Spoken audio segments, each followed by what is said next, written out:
There have been so many times when I thought, I don't think I can improve my English any further. But even after feeling that way, I'm still studying English. So why is that? That's exactly what I'm going to talk about in this video today. So let's get into it. So before we get started, let me explain my situation. I came to Australia 2 years ago and started working as a childcare worker. Right now though, I'm traveling around Australia in a camper van, which means I'm not able to work as a childcare worker at the moment. So while I'm traveling, I started thinking about my future. What if one day I can't work as a childcare worker anymore? Maybe because I get older or I have a child in the future or something like that. This might sound very Japanese, but working is very important to me. Working gives me purpose and it's a big part of maintaining my mental health.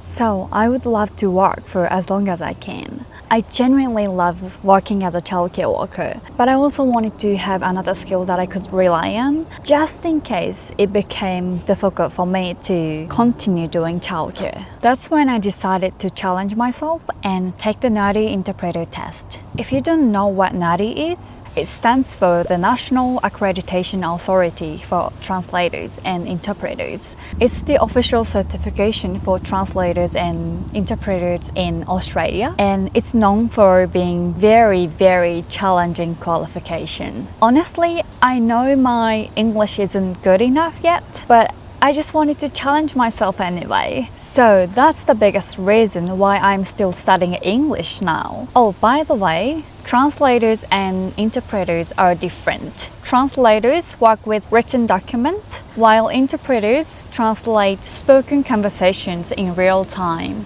At first, I was planning to become a translator.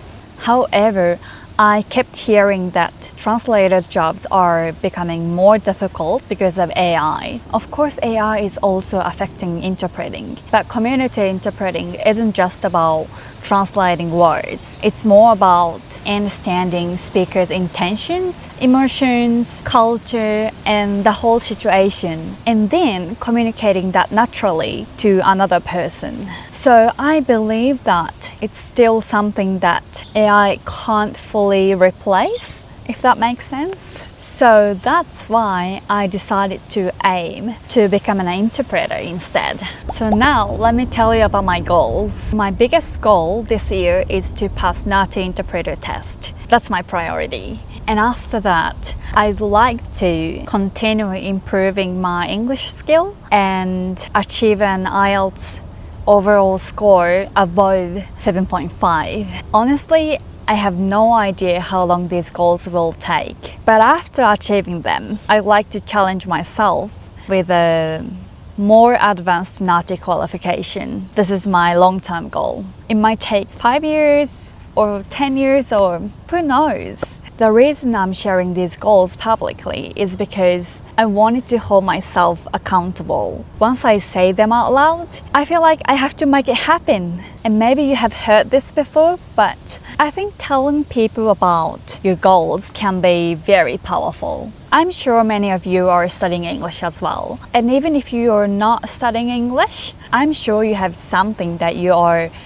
working hard to achieve it. So if you have a goal or something that you're working toward, I would love to hear about it in the comments. Let's keep each other motivated and chase our dreams together. So thank you so much for watching and see you next video.